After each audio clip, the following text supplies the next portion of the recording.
Okay, so good evening, everyone. Thanks for joining us for this meeting of Moving Forward RBE Learning Network.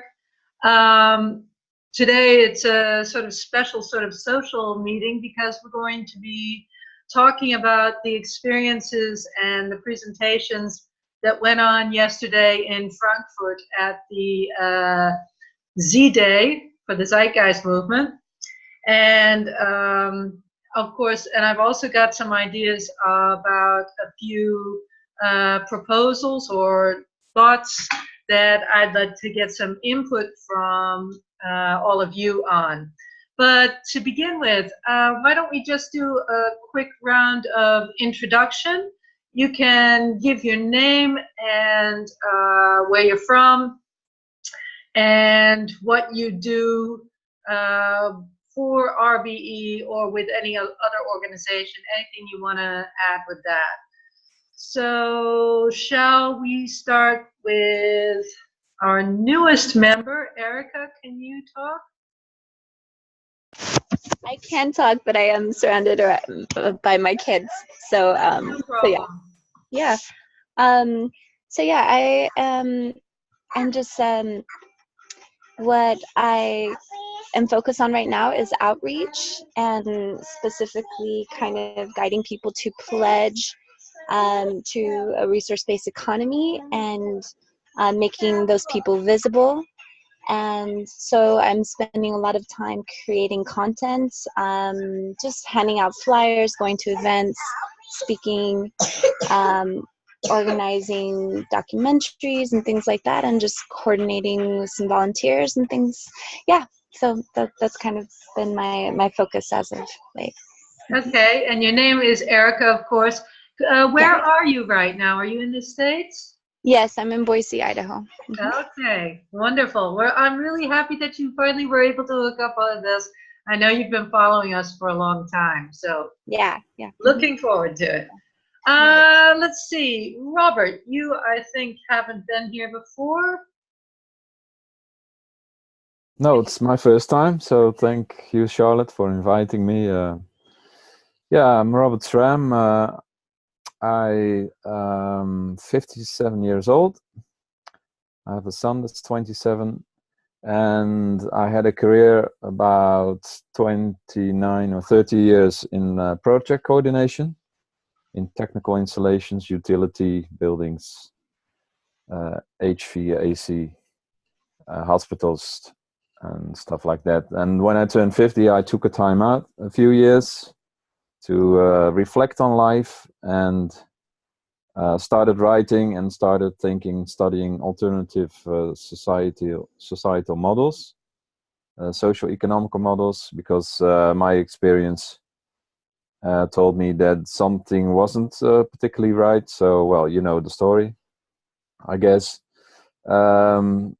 After 2 years, I came up with the idea to create a platform, United Earth, and started up with some other groups. We had a conference of the movements about 3 years ago, and that sort of evolved, connected to a Synergy Hub network that we're working on to create locations and buildings, mostly empty buildings, to reuse them, repurpose them, so change makers can come together to sort of work on projects.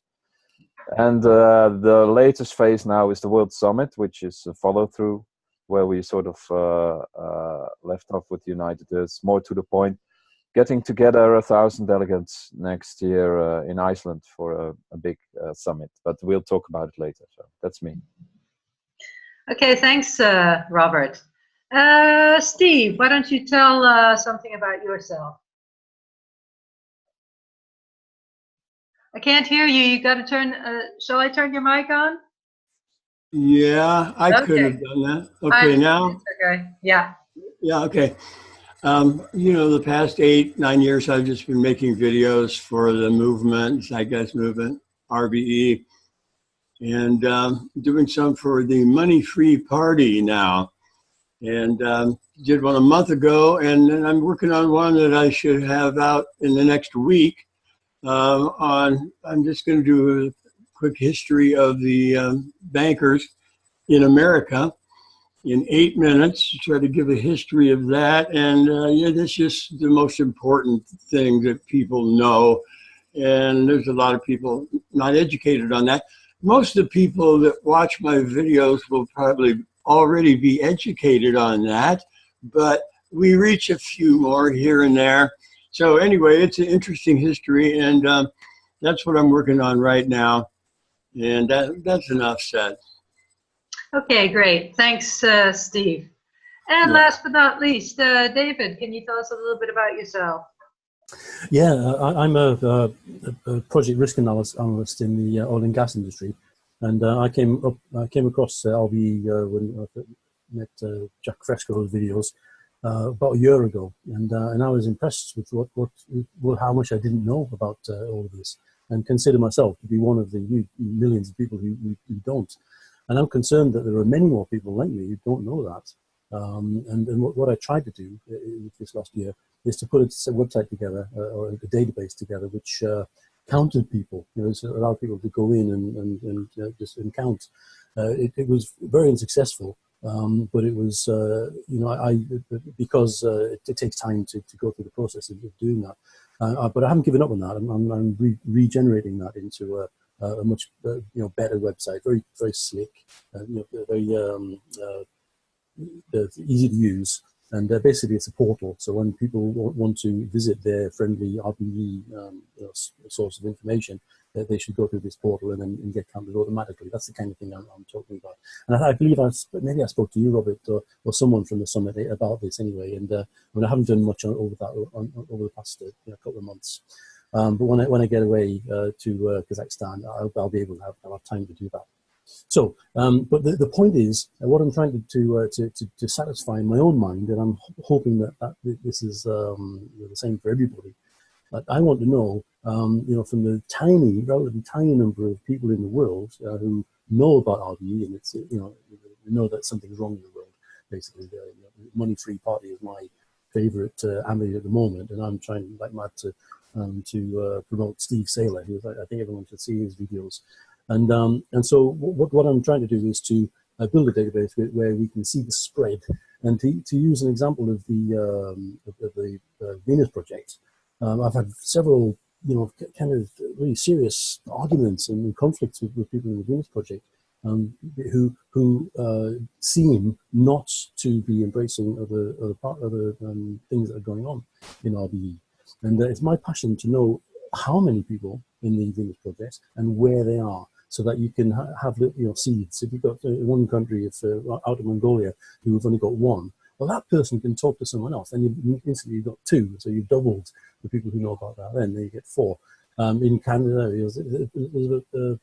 generally with people who support the Venus project, I see from looking at Facebook and that sort of thing that there are people who are mostly in different states, like Colorado and places like that. So I want to see how people are distributed among the world. And I hope you are able to do that. That's a pretty big task.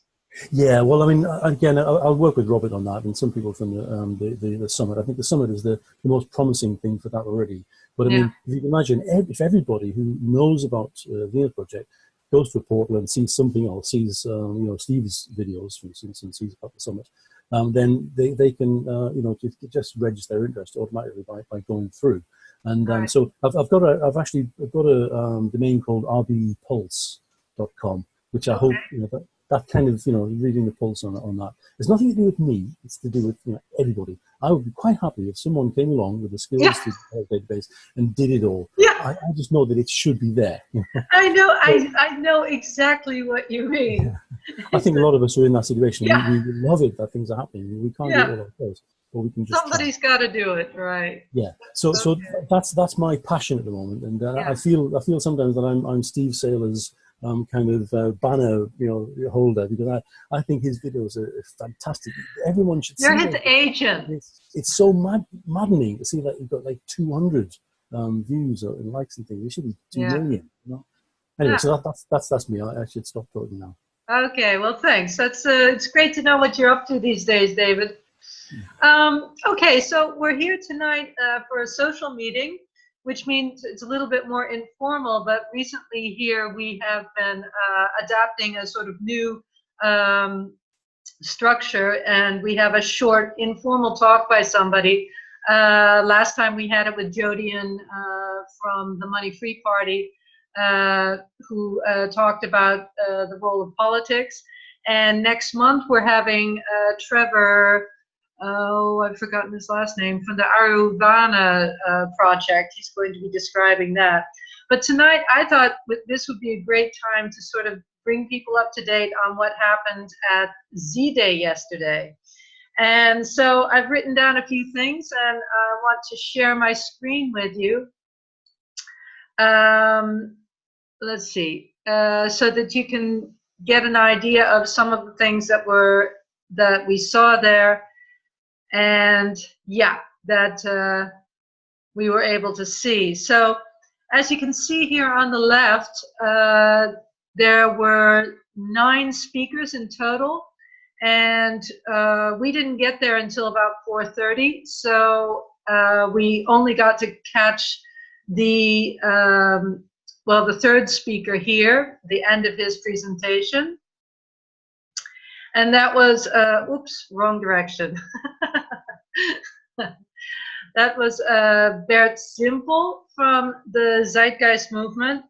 And he talked about 4 major influences that can sort of derail societal development. And as you can see here from the picture, it was divided into individual traps, let's say, or input, and collective input, and then you have interior things and exterior things. So for the individual, you've got experiential phenomena, behavioral phenomena, and for the collective, cultural phenomena, and social and systems phenomena. And what he basically said is that these different areas, specifically in the collective area, are sort of brainwashing us, or influencing us in any case, to not to have a negative experience and lead also to negative behavior. And his point was that we can reverse this trend.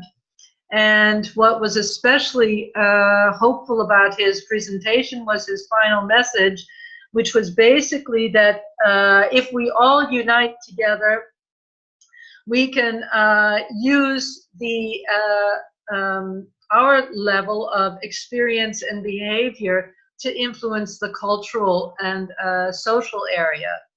And this emphasis on unity seemed to be the thought that he wanted us to go away with. After him, we had a short talk, just 10 minutes, by a guy named Marcus Kolitzek, and he works in a group called Green Net Project. And it was sort of like hearing, for Robert and I, it was sort of like a deja vu experience, because he was describing the efforts his group is making to unify all the people working on similar projects and getting that information into a database so that people can hook up more quickly with each other to find out who's working on the same types of projects, to get help from other people. And in a similar way, his final message was that by unifying groups, we can effect change. He gave us also some examples of other platforms that have unifiers, or let's say a unification of people working in similar ways, and gave this as an example of how we can bundle energy to create change more quickly. Yeah, then we had a short break, and we got a shout out from Lee Camp. You guys are probably familiar with Lee Camp. He does some really great vlogs exposing the outdated system, political and economic system that we're suffering from. And he had a special message for Z-day. encouraging us and telling everybody how worthwhile it is that we're out there doing this work. After the break, we had a guy called Tim Willett, and his presentation was about open source ecology. So again, this was very interesting because we, of course, at World Summit work with a group that also is committed to open sourcing everything, NVENTA. And Tim began by giving a definition of open source as releasing the source information to the public in such a way that anyone can modify it, distribute it, and use it.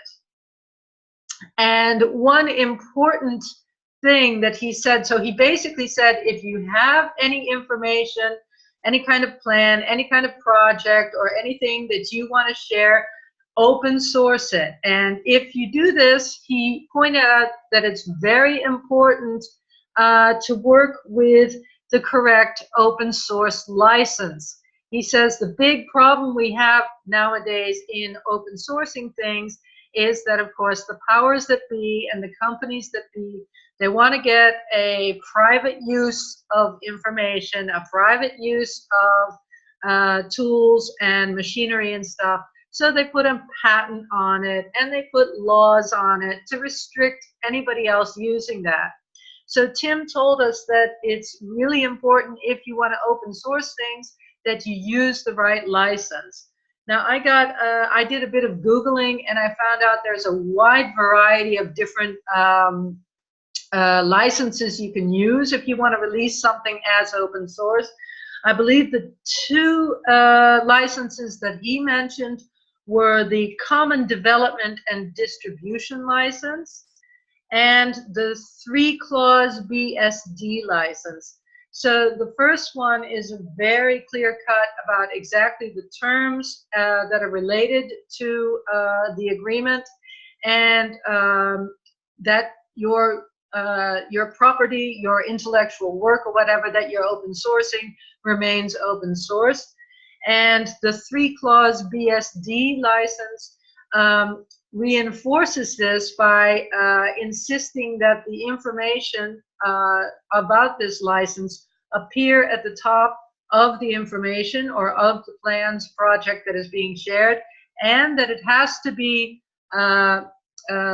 redistributed in exactly the same way, so that those clauses in that contract have to appear every time this is used, whether it's modified or not. So I thought this was really useful information, seeing that open sourcing things is one of the tools that we can use as change makers to start undermining the economic and social system that is strangling us now. Let's see, after Tim, we had a great presentation by TZM representative from Adelaide, Michael Kubler, and his presentation was called The Price of Zero Transition. So if I say this, obviously you probably immediately think about Jeremy Rifkin and the Zero Marginal Cost Society. So that's basically what Michael was talking about, and giving more information based on small communities that have worked towards reducing costs in the production of goods to become self-sustaining economic and resource-based communities. And he said that these groups are really important because they have a seeding function. So that means that these small groups are going to attract other people, which is gradually going to spread this more and more. A concept that is very much similar to Ubuntu. And I don't know if I'm going to be able to access this other photo. He had a nice chart about different types of people who are attracted to social change. And he says the people that are working in these communities are, let's say, the pioneers. And these are the ones that get an idea and they get enthusiastic about it. They get on a horse and they go charging forward, full of enthusiasm, and start implementing us. Some of those people may be sitting in this meeting right now.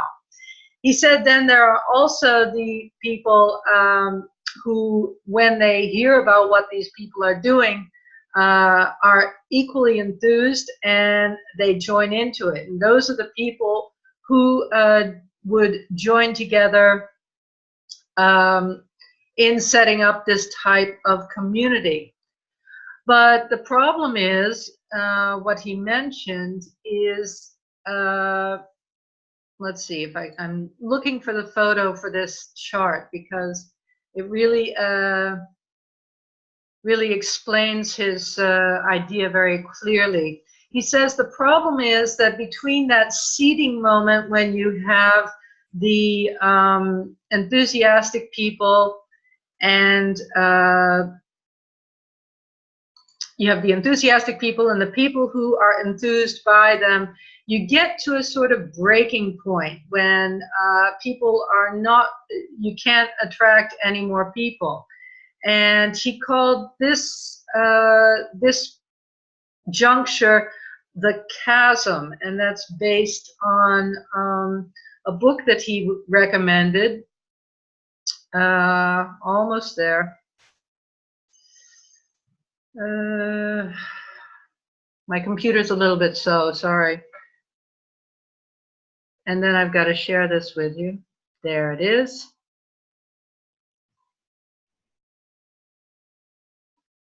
So share screen again.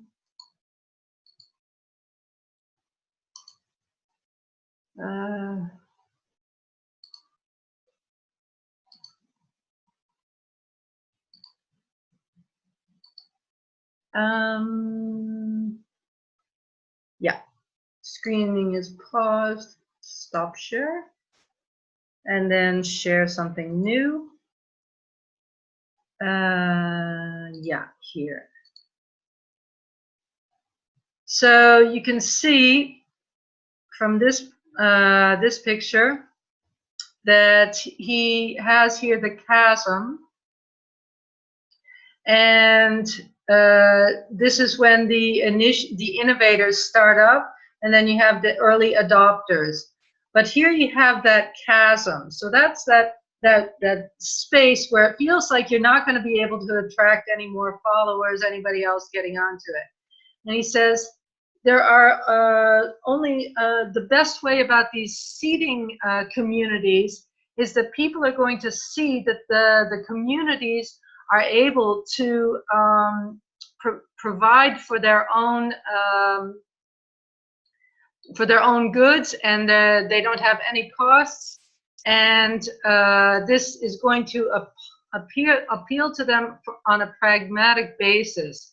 So he says that's why it's so important for these communities to get started, so that people can see these ideas working, and they're just going to say, wow, this looks a lot better than having to go to a crappy job and struggle with bills and not have enough money. Look at these people, they're living in abundance, they've got this great amount of freedom to pursue their passions, and that's going to get the other people on board. He described several different economic models, as you can see here, and he showed how the RBE, natural law RBE, was the most positive on a number of points. Unfortunately, I didn't get those points. He also provided a good flow chart on how to deal with the funding that would be coming in, and how this would become a self-perpetuating model for self-sustainability in terms of economics. And finally, oh, here's a shot of the crowd, and he finished off by telling how it's very important, that was the next speaker, very important to learn from mistakes. He said he had been in a community there in Australia in which everything had been going great. They had about $100,000 in capital, but they had made the mistake of buying a store without enough communication, not enough consensus from the whole community. He says, you know, of course, we're going to make mistakes, but we definitely learn from these mistakes. And I think that this is really a negative feedback loop that you have in systems theory. So that by learning from mistakes, you're able to improve and get to where regularly system. I'm going to break and a shout from hers was sort of funny, although I didn't appreciate it so much. Hers was called Drawing Consumerism Like an Old Boyfriend. And basically, her point was that we use the same marketing strategies that we do to get women to buy 50 different shades of lipstick to get people to consumerism. And she said we really have to use these techniques on men. That's 85% of purchasing decisions are made by men. And she said the 15% that are made by men are done in order to exploit. So in other words, she's saying women are consumers of society, and that's who we've got to get. She called it chill out, in which you would sort of like a co-combo then the purpose. And she said, you know, by entering one buy, you just read out, showing your level of societal benefits and personal development. She said you have to use on a variety of levels. And whereas people like who are already involved in societal change, women, they're going to respond to that language. He said those people are much more base level, and yet of course you have common as well. So she really came up with what she called the fuckability quotient. She said that you could motivate people to stop buying things if you showed them that their chances of getting sex would be diminished by purchasing this item. So a lot of thoughts from you. I personally felt like it was a bit ridiculous, like you're going to total change by telling people they're not getting. But then people talking in Israel, I saw they also give them. They said, let's be honest, most women I know would go shopping just about anything else, and I agree there's so much to it. Her idea was that basically you have to get people emotionally involved in price consumerism. And she said it's sort of like the seven-fold process that women use in romance. She said, first of all, you have to communicate with dark facts, like finding a bra somewhere in your bed that doesn't belong to you and cookie. And then the smart get angry. You share this picture on Facebook, you say, look what my boyfriend is, blah, blah. Then you don't know. Then there's a sadness, and then you go that you start sharing with your girlfriend, saying news to it, then you go out with them are, and then you meet a new boyfriend. Now, again, this is sort of sarcastic humor, so I don't think getting rid of consumerism. I think stages can be compared. So the confrontation of another real spill with pipeline internet. Okay, that's an example. That's confrontation. Then have angry. Share each other. You say, look at these companies. It's running left. You decide to stop paying or buy a bike share, whatever it is. Then you send this to your anymore. You have to use like the transportation all the time. You do also buy a share with RBE friends. You do it yourself, and you decide that you can go out and enjoy something that is positive and you can do for some life or something like that. So anyway, that's what she said, and I think there's a certain amount of truth to it and a lot of humor. Then we're finally at Colin, which was really great. So Colin started talking about the Free World Charter. He obviously came out with the Free World Charter itself. Got listened to the signatures and there's a different document. He also the fictional States of Man, and so he's taken the fictional novel and put them into a non-fiction book called The Economy, which I Z-day, and I've already finished it. It's 97 pages of very clearly written easy to understand versions. So I really recommend it. And also he's working on getting F-Day made as a film. And his point is that working social change or you know, we're having to give up a lot of things in order to get this word out, and sometimes it feels really hard. Not getting the support you may or may not need. He said that's why it comes to the decision that it's time to fight fire with fire and to use capitalism to save capitalism. And to start a company which can lead to the process to support RBE change directed projects and be more active in doing this. And this was going to be a philanthropic, in a similar way that chart from Michael outlines us with the self-sustaining flow of investment and reinvestment, according to perfectly transparently so they want resources to make this change more quick. From New York, TCM New York, and this is called Functional Health. I've got this is cute. I was walking around the book stand here, and we're going to say, hey, Charlotte, I see this guy here. And but you know my name. Oh, yeah, you're here. No, that's right. We, in our psych chapter, we love moving forward. We subscribe to your channel, watch meetings, we're charging meetings, make people like absolutely focused. And that's completely there are all people out there that are actually watching these meetings. So that's really great. And later on in the meeting, you just also said to everybody, you guys are so important. You guys are that support me, even when I'm not getting support anywhere else. And that's what I wanted to say. Anybody else watching this coming to me, you guys support me, and thank you very much. So we have a picture here. So the next, the next speaker was from New York, our young Jana. And as I said, he gave a talk called Functional Health, Adaptions for the 21st Century and Beyond.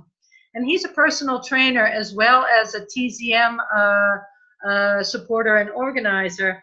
And he talked about the disparity between the advances in technology and how technology is spreading throughout society and our tens of thousands of year-old biology. And he made a couple of points which really sort of hit home to me, and I wanted to share with you. He said, actually, to begin with, the body needs more electrons. One of the big problems in our health situation is that there are too many free radicals. The food that we eat, when it gets metabolized, it loses an electron. And that means that it starts looking for electrons from other sources in the body. Now, basically what it does, it attacks mitochondria, which are the most essential life units in the body. And it takes either an electron from their fat or from their protein. And this leads to aging, to sickness, to all kinds of degenerative diseases. So that we need more electrons is a big issue. Where do we get them? Well, he said basically you have to be able to get a full spectrum of light, and you do that by being out in the sunlight. But of course, nowadays we sit inside most of the time, and we don't get natural light. We get light from light bulbs. So our entire biology is being thrown off course. Now, as if this weren't bad enough, the new kind of lighting that we have, and that's within the past 5 or 10 years, like the LED lights and what we have in our telephones and our computer screens, those are all on the blue edge of the light spectrum. And this is actually rather, this makes the things for your health even worse. Blue light leads to a depletion of dopamine, disturbance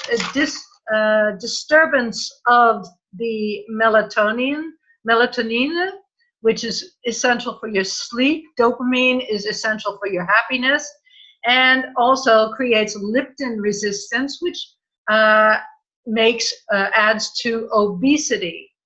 The blue light coming from our devices is 4 times as strong as what we have, what we get from the sun. So this is a big call to everybody to start looking at what they can do to reduce the number of those types of blue light. I got a couple of tips for doing this. On the iPhone, for instance, you can use a blue light reduction setting. And if you have Android, I downloaded an app called Twilight, and it reduces the blue light in accordance to sunrise and sunset in your own environment. Also, for your computers, there are other apps you can use to reduce the blue light. So that's one thing about health that is related to technology. Another thing is that, of course, all the ground on the planet is slowly but surely being paved, which means we cannot absorb the electrons by having our feet on the ground. So that's another thing that he encourages, is getting your feet in contact with the earth. And finally, your food, he said, needs to be grown with the same light spectrum as the light spectrum your eyes are used to. In other words, local grown. So this is another way to get more of the electrons and nutrition that your body can utilize in a positive way. Now, I found this a really significant talk because, of course, within RBE, we're very much into the positive aspects of technology, AI, and so forth. But we also have to keep track of the biological realities that we live in. And I think by addressing these issues, blue light, sunlight, local grown food, and being in contact with the earth, that he made a very good contribution to keeping this balance. Last but not least, of course, we had Peter Joseph. And he talked about cybernetics, which was a really interesting discussion. And cybernetics, basically, that is the where is that? I've got it on. Cybernetics is an it's a, how can I put this? I know I can't. That's why I made a copy of this. Yeah, it says cybernetics has its origins in the 1940s, and it was started because scientists found that because of their specialization, they were unable to talk with each other. And so they decided to talk about a subject that none of them knew very much about at all. And that was just made a great way for them to learn to communicate, because nobody had anything to prove. And they were able to start talking with each other in a more open way. So the cybernetics is basically to systems processes. And he talked about the two principles that are important in systems. That is, balance, high degree of autonomy, high principle of recursion, so things should appear and work in one area are repeated and used in other areas, keep repeating, positive and negative. So again, this is what I referred to earlier, learning from mistakes, also learning for processes, and law of reciprocity. And the last one, I found a bit of deal, like extra, that means you. And it's the one that's probably discussing. The law of reciprocity means that when you have a need for a certain amount of information to accomplish a particular purpose. To have full control of a system, you need to have full knowledge of that system and its behavior. And what you're pointing out is that normally you have more information, as you said here, more complex writing and the environment persons, and it also have less complex writing and complex. That's absolutely right. So that's why our system enables deal with the environment appropriately. I mean, the variety here, not actually variety of the system. So the just things about variety is that the more mentioned, the more flexibility, has more variety of responses, that has more English to keep complex writing in balance. So I think in terms of organizational models, I mentioned this, Tim. In a presentation, and organizational model is rising up with the I think, which also serves by all types of new paradigm social changes. And I asked him had any suggestions for us, and we're being into that. Maybe approach specifically by staff here on choices. And I was very calling about the same thing, and I'm hoping that you have more elaboration on this type of organizational model. So, well, that's pretty much all I have to say. I know I said a lot, but I really wanted to share all that information that we've been getting there. Now, I mentioned at the beginning that I'd like to get your input on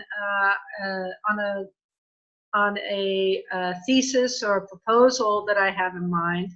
And this arose from the presentations at Z-day. And that is, almost everybody was there, every presentation I heard talked about the necessity of unification. So that's what I want to throw out now to you guys. I'd love to hear your thoughts about what you think is necessary and what you think are the best ways to accomplish this type of unification. So I'm going to shut up now, put myself on mute. Is there anyone who would like to respond to this, this idea? Okay, Robert, you're on. Thanks, Charlotte. I must thank you for your summary, and that's great. You really put a lot of work in it, and it's very important that also for other people to have a quick overview of what's going on around the world, especially at days like this, and there are a lot more, but that's really great what you did, so thank you for that.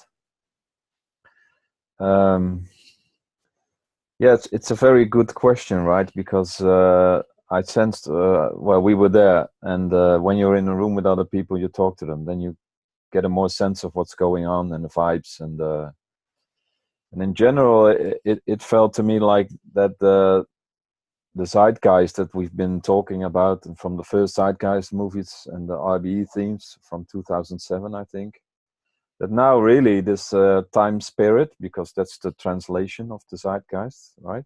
Actually, where we're now is sort of all these platforms and ideas and projects are sort of emerging, and they're starting to get more visible. So this is one of my observations, which is related to unification. I will connect it at the end. So of this summary. So yeah, we could see a lot of more younger people who are really like the millennials, who are really questioning the current model, and they're asking questions like, firstly, what the heck is this, and secondly, how can we do it better? And they are really interested in new models. So that's really very awesome. Also noticed, again, generally speaking, that groups are now adapting what you said about Colin Turner and Free World Charter, Free World One, sort of finding a way to use the current model or to start the transition from within the current model and using money in a positive way to sort of hold the space for all these projects. And that I sense it really as a change, like sort of work with what we've got and not going from protesting or saying how bad everything is. Yeah, actually focusing on, okay, now we know that we can use the current model for the benefit to turn things around. So I think that this is also a great noticing of awareness for everyone. And yeah, and another part for me was the recognition and especially acknowledgement, and I could sense it from all the speakers, that all sectors and all projects are interconnected and all groups are interconnected already, and that everyone is equally mostly equally important, because there are so much variations that we really and that's why I love also David's work, of course, and Steve, what you're doing also great. Erica, we haven't talked, but we'll get to it later, for United Earth. So this is really awesome that that we're starting to recognize it, and not only look towards outward solutions, but also trying to understand what's going on, the inward process, the mindsets, like the talk that there was to use marketing strategies to turn things around. So we're getting smarter in a way, and we're getting more conscious of it. So that's beautiful. and we're now sort of starting, that's what I said, starting to use our knowledge and our capacity more efficiently. So we're adapting. That's what I'm saying, really. So, and the last but not least thing was that I sort of sensed that, well, it's good, and I know Steve probably agrees with me, not to take yourself too seriously at times. Changing the world is great, but have a laugh about it also. So that's my input. Okay, thanks, Robert. Anyone want to hack in on? I'll just say hi. I'll say hi to Robert too, and it's great to see you and everybody here. And you know, I just there seems to see all these different things that are happening. Is sort of the progression is us evolving with our technology. A lot of these things seem to be happening, and to see blockchain come along where we might have a way to really make the bankers obsolete is something we've been talking about, but here technology is helping to make that happen. And so, yeah, and then to put things into action like Ubuntu is doing, and, you know, what Colin was talking about, that's another way. And, you know, people have always been debating within the Venus Project whether we should pay any attention to politics at all. You know, we don't want any politics at all, but in a way, at this point, everything is kind of politics, it seems. And that's why I think this would be a good way to just get through to a lot of people. Once I get a few more videos out there with the Money Free Party, I want to just then take them to young people and groups, various groups that aren't connected so much.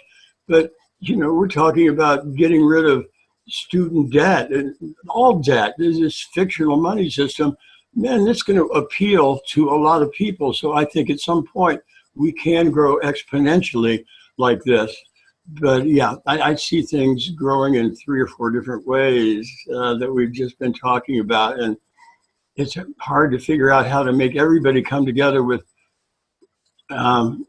with precise goals, you know, that everyone would agree on. But I kind of think laying out a political platform and let everybody saying that is a good way to put those goals out in front of people and get them to see them in one place, you know. So anyway, yeah, I don't know how to reach more people. If I did, I'd have more views. Yeah, but I'm not very good at promoting myself here. And I'm back to, you know, I'm trying to make another video and it takes weeks to do. And I've got this website up there and I haven't even gone back to that in a month or done anything. And so I always think, oh, you know, like the Jimmy Dore show or Redacted Tonight, you know, they've got some crews and people doing all these other jobs. If I had that, I think I could reach more people, but it's basically just me at this point, not having enough time to play agent myself. So I like David helping me out there, mentioning it out there a few times. So anyway, so you're basically what I hear you. Yeah, I'm on the air. So what I hear you saying, Steve, is that you think that more media exposure would play a good role in unifying people, and the political exposure that we heard about from Jody in the last time about, you know, just getting it talked about. I want to see it come across in the media when we get to a point where there's enough people talking about it. At some point, they're going to have to start talking about it, you know, in the media. I know they'll put that off as long as they can and try not to do it. But so the alternative media is the way to go. And like I say, once I get a little farther along with some more videos, I want to try to contact Jimmy Dore or Lee Camp, or, you know, go on these shows. David Packman, I was in another show. There's quite a few people out there talking about different systems that when I'm prepared enough to go out there and have enough videos to show people of what we're talking about, I'm going to try to do that. Yeah. Yeah, I forgot to mention that Abby Martin also, there was a film of Abby Martin, who of course is the American journalist that is so wonderful to give lots of exposure to the Zeitgeist movement. So that's one of the things Peter Joseph also said. He says, you know, it's so hard to get anything but bad press, you know, and even the bad press we don't get all that much of. So it's great if you've got some people in the media who you know, are open to the message. And well, I hope you're right that there are more media figures who are becoming more open to this. We'll have to get more people in the USA to say they're running for an office, and you know, you don't have to be a political party. In a lot of states, in Washington state, you don't have to do anything to get on the ballot. You know, you just put yourself on there and talk about it. So that's what we'll need. We're going to need, you know, 20, 30, 50 people around the country running, and then we can have a slate. Hey, look at all these people running. What are they saying? What's the message? So we need to grow to that point. And so this is just beginning. Yeah, well, that's great, Steve, that you're devoting your time and energy to getting that working. I mean, I have to agree, if these people were just running, that people would have to start talking about it. Okay. Yeah. Erica, have you got any ideas about unification? Or anything about Z-day or anything else you want to talk about?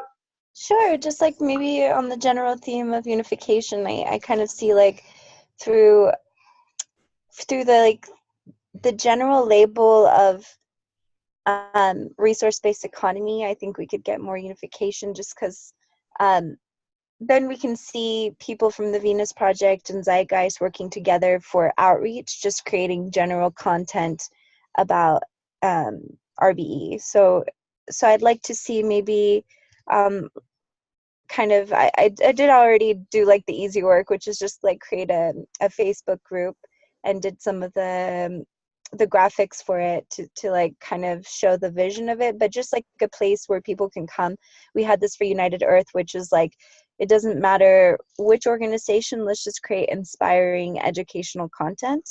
And so that had a lot of movement, and we had a lot of success growing our page and just working together. And it was nice to see actual projects come together, like that we can, because a lot of this, it's really hard to gauge how much we're growing, or just like to gauge what we've done, because it's a lot of the work is like long term. So some of these creative things are nice, like to accomplish things and to grow that connection between groups. So yeah, I think there's lots of room there to explore with many people, just and to have support, and to have people like kind of that are already passionate about like just creating like creative media and videos and all of that, and just collaborating wherever people are passionate about, and whichever project, even if it's, you know, just a simple meme or something, and we can just post to get feedback on. Because a lot of the time, like when I'm creating something, it's just I'm kind of like in my own bubble, and I know that it could be better if it's just exposed to a bigger group, and I don't really get that much response if I post to even like the Zeitgeist or the Venus project groups, because a lot of the people there aren't really, they're just like, oh, that's great. They're not really in that creative space, and they're not you know, that in that type of media. But if I had a group that all those people on there are into that, then we can bounce back and make everything much stronger. So I kind of see that as a space as well. Mm-hmm. So am I saying that you see that people working within circles of like-minded individuals, they're able to support each other more, which leads to extending that circle? Is that what you're saying? Yeah, it's just pretty easy. It's just like people that want to create content for RBE across multiple organizations, just to have a space to do that. And yeah, that's just like, it's a pretty simple version of that. Yeah, because when you say this, then I think of that second speaker that we heard, Marcus, I think it was, from the Green Net project, and how he was getting everybody who were working on similar projects, he was putting them all into a big database. So is this something that you think would also support other RBE supporters? Yeah, I'm not sure exactly. I still don't completely understand his vision, but like how we've done it in the past, like with databases, is that we've used Airtable. Mm-hmm. And so it's kind of like an Excel sheet it's just like an extended Excel sheet that's much more interactive. And so what I did there is like, okay, let's get people unified around projects and tasks that each organization already has on their list, but now they can find support, and there's people that are already wanting to do those things. So let's just get that organized and written down on paper so that it's easily accessible. So that kind of framework is already there from the projects that we're working on with United Earth. Mm-hmm. But yeah, I definitely see something else like that can happen for RBE specific groups. Mm-hmm. Yeah, because I mean, what you're describing here is actually very scalable, isn't it? You know, so you guys were working at a small part, but this could actually be really expanded so that more and more people could be included within the whole network. Yeah, and another thing just about groups and things like that is that I'd love for there to be some sort of space where kind of like a representative from, I have that Airtable, that list of money-free organizations. Yeah. I don't know, maybe there's like 15, I believe. So I'd just like to see like a group of basically like 15 or so people from each organization and just like put really pertinent information. It can even just be like a chat or something, just so that we know that at least it's getting it's getting to, like, everybody in those organizations knows what's going on, and maybe they can share like really just new projects that they're working on, successes, so that they can also share with their followers, like news, or maybe in the future some sort of like newsletter can develop where we can see what's happening across all of the organizations. Yep, brilliant. You know, that's something I think that we can also take up at the World Summit, because we already have representatives from a number of those groups. And I think what you're suggesting would be a great way to already start the process of communicating and sharing with each other that the World Summit event is going to be about. So thanks for that idea. Great. Mm-hmm. David, what are your thoughts on unification? What do you think the best way?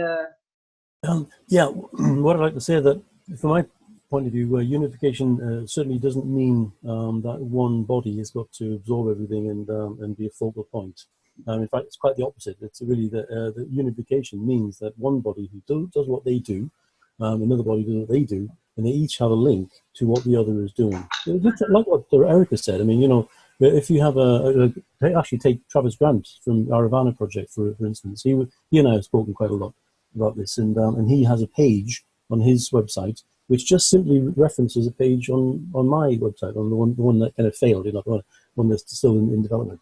And so if every one of the groups recognize that there are other groups and they were to include a page on others, and I see that World Summit is probably a very good thing for this. You know, the World Summit could be the central place where all of the organizations that are coming up you know, can rest. Now, I think, again, Erica mentioned about 15.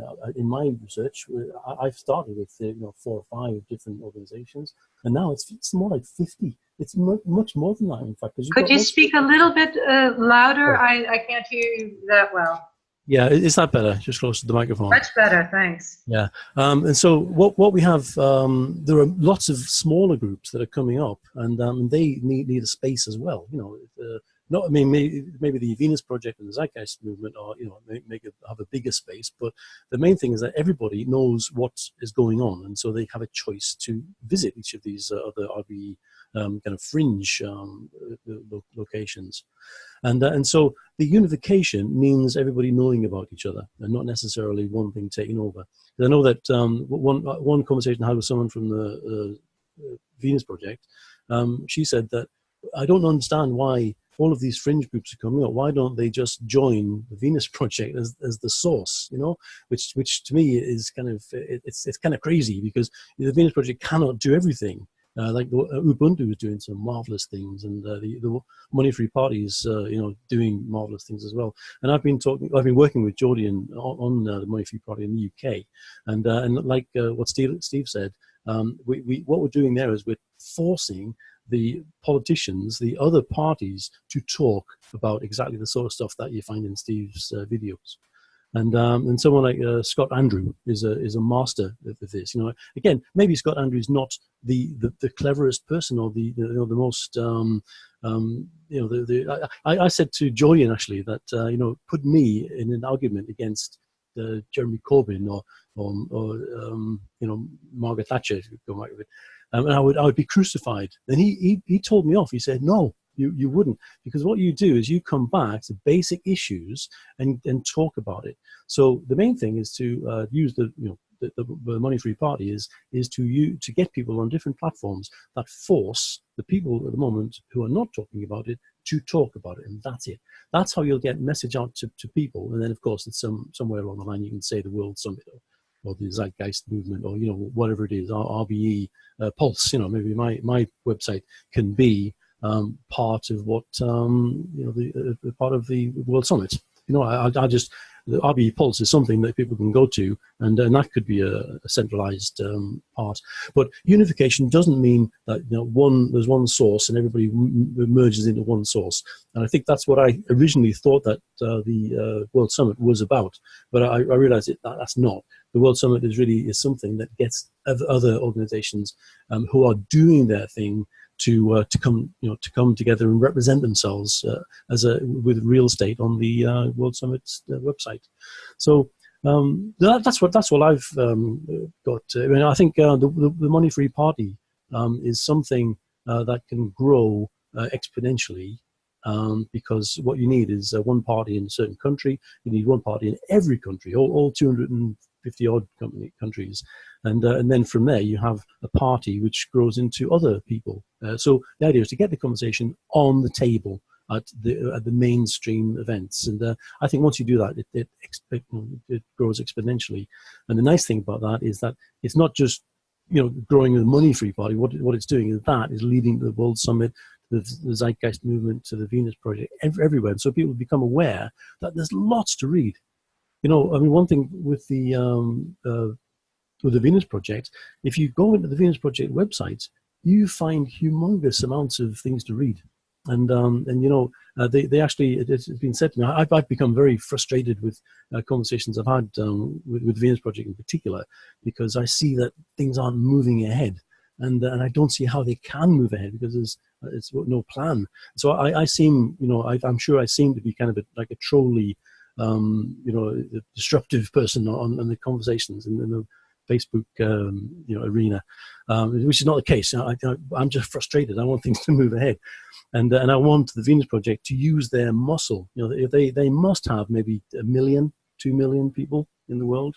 But considering there's 7.5 billion people in the world, that's not enough. So unification means everybody knowing about each other, and it's great what the World Summit's doing in that. The more, I mean, I noticed that a relatively small gathering in the thing that happened that you're reporting on, Charlotte, and that needs to be more and more. So gradually, year by year, and I think that can gather huge momentum. You have many people going to these rallies, and that itself will hit the news, and hopefully, in tandem with everything else that's going on. So that's my feeling on unification. If anyone wants to question any of that, we can talk about it.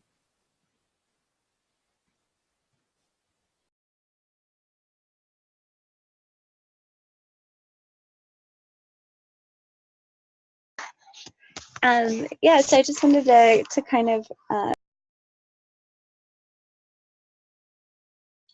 Sorry, Erica. I just wanted to conclude before putting you on. I wanted to say, David, that you made some great points, and especially about unification doesn't mean that everybody has to be the same or do the same, but just like in the body, every organ has its own function, and it does that perfectly. And that's what all these groups working together are also going to be able to do. And the other thing that you said is, which I think is also very valuable, is unity means in the first place knowing about each other, just being, and that idea of sharing links, saying, yeah, we're all in this together. I really like that, and it's a sort of simple thing to do. So Erica, you wanted to respond? Yeah, I did. It's basically about the same subject, but when you say like everybody has like their own piece that they're working on, I'd like to see that a little bit more clear, just because like I believe if all these organizations, I looked at my list, so I have about 22, but sorry, baby here, but it would be nice to kind of get a clear picture, and maybe even in like a graphic sense, like some sort of like a wheel or something like that, where we can see like, okay, Venus Project is in the engineering part, or in the more I'm good at those. yeah, like that, and then like Zeitgeist is more like media creation and outreach, education, and then like just go through the list. Like One Community Global is also about just practical applications that are present right now. Maybe Venus is about future applications, and just kind of really get a picture. And I think it would even benefit them as well, because if they also could kind of be relieved to know that there's so many parts in this wheel, and they're not just like the center of it, because I know from coordinating with United Earth, like that's kind of how it felt. Like we had to come up with the beginning, the middle, and the end, and have it all put together. And that was kind of an evolutionary process to understand, like, no, there's so many organizations. We just need to get a bigger picture of what's going on and how things are working together. So yeah, I'd love to see that, and so that people then Zeitgeist can really focus on be like, all right, we're part of creating media and documentaries and supporting that, and kind of what I'd like to be part of with the RBE pledge side of it is a physical movement. So it's okay, I would like to be heading up organizing more physical outreach. What is this called? Different forms of creative activism in public, through art and through events and just through organizing. I'd like to be more part of that, a physical movement. Yeah. Part of it. And just so, because that's also part of Zeitgeist is that movement part. But if there could be a specific group and team doing that, then Zeitgeist can focus on doing that, and Venus on that, and I think it would just give a little bit more clarity. Yeah, I hear you 100%, and you've given me another great idea for becoming creative. I think it would be extremely useful to get all of those in a kind of circular chart model with the particularly areas of focus and projects that the groups are working on or individuals are working on, and see how these different circles within this overall chart have connections with each other, which would also mean, of course, that you wouldn't have to only stay within your own group if you didn't want, if you saw that in another group they're working on something similar. So there's the ability that would lend much more visibility and flexibility to really co-create as one large organization, while retaining the individual characteristics of the mother organization.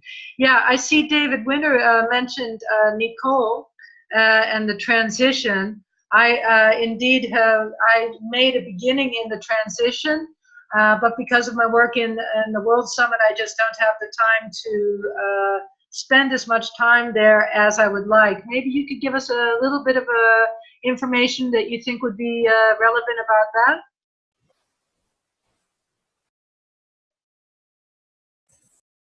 I unmuted you too.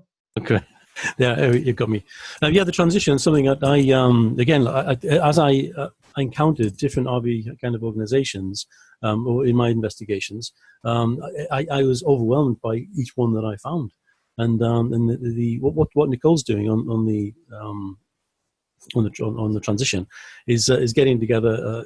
Well, firstly, you go through a list of things that you have to, like a small exam, really. You don't just join that. You go in and you have certain tasks, action lists, and then you have a conference with her or someone like her, to get you through a number of steps. And the idea there is to form a kind of group. There's a bud. They call it a bud of people who are working on particular projects, and she has a kind of a definite process to go through to get that done. But the point of that is that what she's doing, what she's trying to do with that organization is get practical things happening, a whole wide range of projects. And that's an example of one body of people that are moving forward that can't really be affected by something like the Venus Project or the Ubuntu, because they're not doing the same kind of things, but they should be aware of each other. And so that's one example that I wrote down there as something on the ground, practical movement. I think there are many things like that. One thing I came across just recently was fantastic. Again, it's a small robotic flower bed where the robotic system with uses a Raspberry Pi for controller. It's got it's an NC thing, and you use your iPhone or whatever it is to program what you want to plant. I say flower beds, shrub. It's really you grow real things that you can eat, and so this is something I'm thinking of of taking on. Maybe getting people to collaborate and buying a container of these things. They're about £2,000 each, but putting them in schools, and then getting people to. Oh, brilliant! Yeah. That caught my imagination, and that's an example of something that could be done under the transition as a bud. So I might actually go in there and do that as a bud. So to keep that process going. But I'm not saying everybody should go to the transition.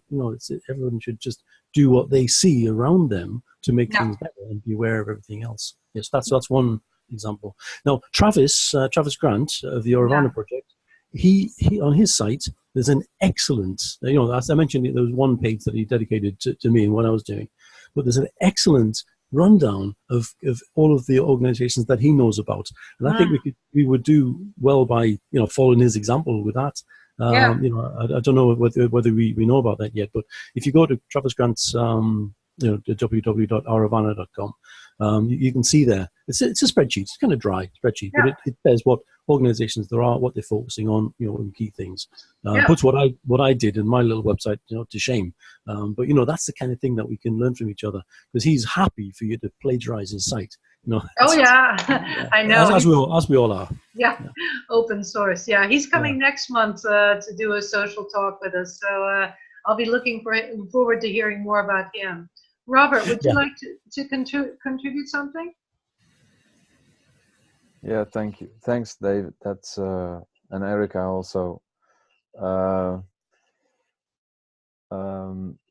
First, maybe for Erica, for the World Summit, we're talking about 12 sectors that are sort of holding, giving a global oversight of society, right? So the idea is to find all groups that are active and projects within these sectors, and then get these delegates together like a giant think tank, and then go into the next phase, try to find out or try to come to a sort of consensus about what's the best way to the best process to unite and to organize, actually. And I totally agree with David that it's not about unifying. We talked about it's not about becoming one body. It's exactly the diversity and being aware of each other first. That's why David's work is so important, this mapping part. And then you can see, when you make it visible, then you can see the connections. And from the World Summit point of view, there is now the cooperation with COIO, a mapping platform. I think you know it, David. And this also, and there are many more. So and we talked about mapping the map. It's all becoming a part of it. So that's all coming together nicely. And so to conclude, actually, and where your question was going, like, what can we do best? Well, I think what we try to do within the World Summit, and that's really an open source, open will, open mind platform, try to come together and figure things out, and acknowledging really how much potential there is, and make all the connections visible. Yeah, thanks, Robert. Making things physical, that's one of the things. And what you mentioned, actually, to come back to you, David, about what you said about transition.org, about getting things moving at a local level. That's something that I was actually reminded or sort of inspired by a talk we had with Dennis. He's the third person who drove with us from Utrecht to Frankfurt and back yesterday. And he was really, really enthusiastic about the idea of getting local initiatives involved. And I see, I see all kinds of things on Facebook. Like, for instance, I got an advertisement about an organization of farmers, organic farmers here in Holland, that you can order your vegetables from directly, and they're picked just before they're delivered to you and things like that. And I'm thinking, yeah, actually there are, even within local areas, a lot of things going on, and it's great if you can get something like that buds that you're talking about, David. But I'm thinking in terms of the World Summit, we've also got the cafes there. And cafes are really just a free place where people can get together and share information like that. And I was thinking, yeah, that's also an excellent place to start, you know, creating areas where local initiatives can come together also and see what each other is doing. And via the network of the cafes, getting also linked in to a wider group. So yeah, I think it's really important in the sense of unification that it's not just some big meta unification of groups and parties and things, but that within these groups and parties, and here we get to that recursive element that Peter Joseph was talking about, that within these greater parties that are uniting, that you also have within them local initiatives which are also uniting, and each separate local area you might uniting with other ones. So yeah, you guys have really been bringing up some brilliant points. It's already 9:30. Let's have some closing remarks. I think David would like to say something. Yeah, I just like about the cafe. The cafe is an excellent idea. Again, that's something that can the cafe has a potential for rapid growth. And again, you know, if you've got a cafe in one place, you can have a cafe in another place. And if there could be made a kind of set of procedures, or, you know, sort of template ways to operate a cafe, what to do. I'm working on something in Birmingham at the moment called the Party Project, which is something I put together. I work away, so I try to get a musical kind of club wherever I go, and it's never particularly succeeded, but, you know, in terms of you know, huge popularity, but it keeps me out of the bars, and it's you know, and it's in Birmingham, where we have a community group there which is very much on the ground, trying to build something up, and the Party Project starting there. The cafes is a similar kind of idea, really, where, you know, you have a body of people locally who are talking about something, coming together, you know, spending money on refreshments and things, and just, you know, feeding back into a kind of economy, which is what I think someone you mentioned was doing that. It was Colin Turner, you know, building something commercial so that money could be made available for people like me, who, in my previous capacity, just desperately looking for a job. I would love to see many people in the RBE movement being paid from somewhere. Some economic you know, vehicle, so that they don't have to be looking for a job. That's their job, you know. And I think the Party Project, we're trying to build the Party Project into that. First thing, we need to get some people who is full-time capacity on the Party Project. You know, we kind of charge, and there's a sharing mechanism, you know, for the an economic mechanism for sharing. So everyone who's involved gets something. If you have 3 people turning up at the party, nobody gets in very much. If you have 300 people, you know, everybody gets something, you know, quite a lot, you know. Hundreds of pounds. So that's yeah, the cafe idea. I love that, and I'd like to try and help develop that. You know, by letting you know what happens with the Party Project, and seeing if we can have some sort of synergy there. And Yeah, so great. Sounds good. Okay. Yeah, great. Thank you. Anyone else want to contribute a closing comment? Steve, Yeah. can we start with Steve, Erica, and then we'll come back to you? Yeah, no problem. Yeah. Okay. I just want to say I'm happy to see everybody. I love everybody here. Peace and love. I'm so glad you people are with us, and that we're all, you know, working toward these goals, and that you're really doing something. I'm having to work full time as a caregiver to my mother for about 7 or 8 months a year. That's where I am here in Hawaii. It's a nice place to do it. But I can't really do anything else, you know. I can sit at home in my room and make videos. So I'm lucky to be doing that.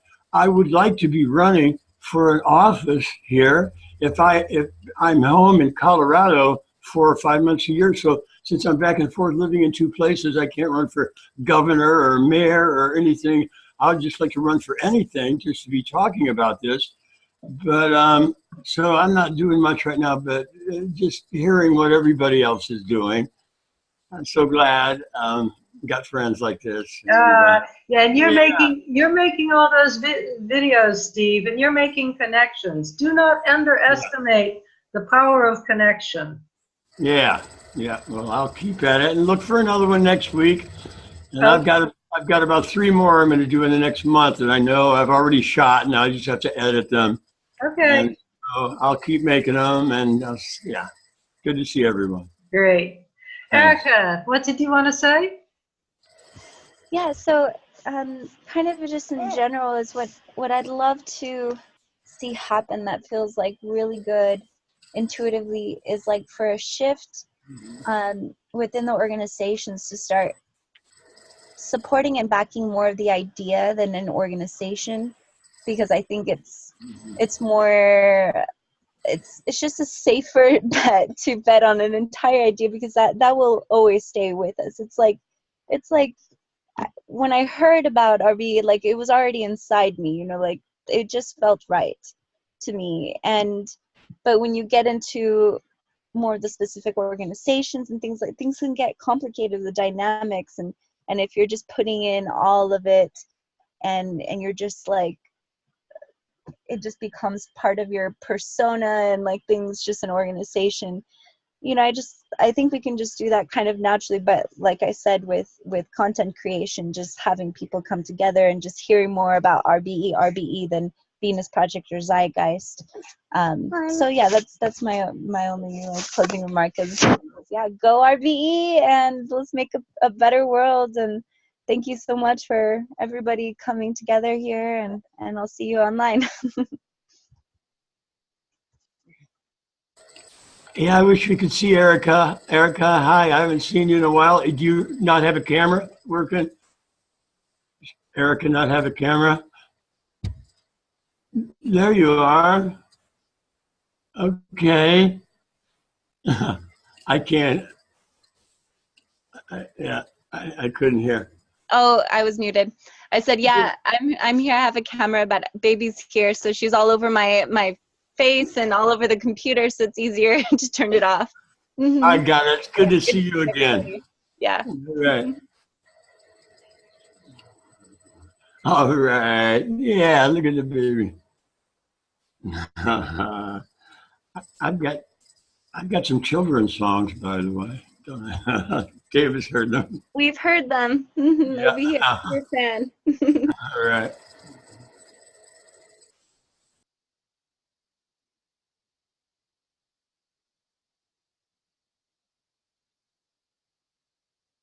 Oh, that's me again, talking to myself.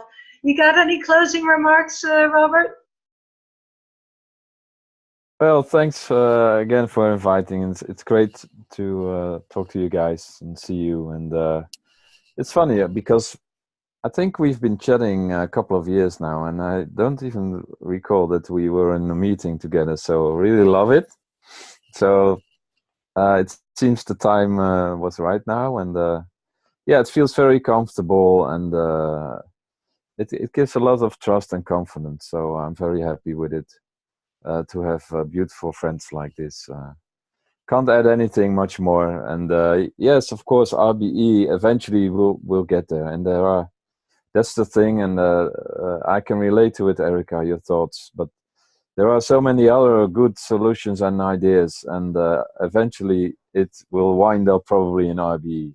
And if we can be aware of all the other solutions, take them in consideration, and respect them, and sort of acknowledge all these ideas, then I'm sure that we'll get there and find our mutual ground on the RBE. So. Thanks, Robert. And yeah, I think I would also like to respond a little bit to what Erica said about the ego component of identification with a group and how we should identify or be more committed to the concept. I think there's a very important truth there. And I think one of the things that the Jacques Fresco acknowledged, and what I also picked up from everybody I talked to yesterday at Z-day, so they were all emphasizing the importance of consciousness, the importance of not just a technological shift, not just a political or economic shift, but also a consciousness shift, a mindset shift, and that these things have to happen at the same time. And this is going to be, you know, that's going to be part of the process of unification, that we're able to work together and say, well, yeah, I come from Zeitgeist, or I come from Venus Project, or I come from Copiosis, or I come from Ubuntu, but we all share this goal, and that's the most important, and the planet and the people are the most important, and we have this to offer.